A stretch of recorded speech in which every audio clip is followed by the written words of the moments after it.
बौद्ध धर्म में 4 आर्य सत्य बताए गए हैं, 4 नोबल ट्रुथ कहा जाता है। ये वो सत्य हैं जो हमेशा शाश्वत सत्य रहते हैं। उसमें पहला सत्य है दुख है, और ये सबको पता है इस संसार में दुख है, जन्म लेने से ले मृत्यु तक दुख ही दुख है। दूसरा आर्य सत्य है दुख का कारण है, और वो मैं आपको बताने जा रहा हूँ कि दुख का कारण जो बौद्ध धर्म में बोला गया है वो बोला गया है डिजायर या तृष्णा को। वर्ड क्या है? तृष्णा, जिसको हम लोग इच्छाएं कहते हैं, वो दुख का कारण है। और उसे निवारण का जो रास्ता है, अच्छा तीसरा आर्य सत्य यह है कि उसका सोल्यूशन भी है, और चौथे में सोल्यूशन बताया गया रास्ता कि वो निवारण है क्या।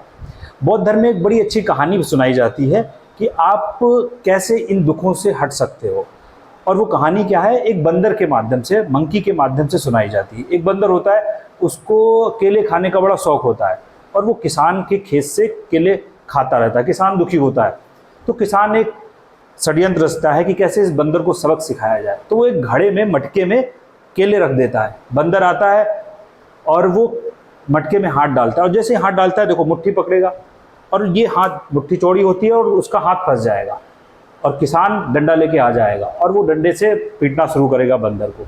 बंदर दुख में इधर उधर तड़प तड़प के घूमेगा। वैसे ही बौद्ध धर्म में बताया जाता है कि हम सब, उसकी डिजायर्स है बंदर की कि वो केला चाहता है और इसलिए वो पीटा जा रहा है, और वैसे ही हम सब अपनी तृष्णा में फंसे हुए हैं कुछ ना कुछ पाने के लिए। और जैसे ही, अच्छा बंदर के सामने सोल्यूशन बहुत आसान है कि बंदर अपने दुख से छूट सकता है। कब? जैसे ही वो हाथ छोड़ेगा।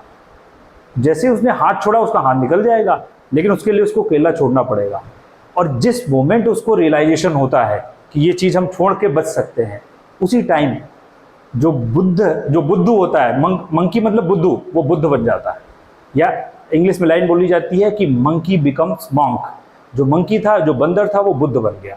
तो बौद्ध धर्म में ये डिजायर का कॉन्सेप्ट बड़ा यूनिक है, इसको समझना बहुत जरूरी होता है। Thank you.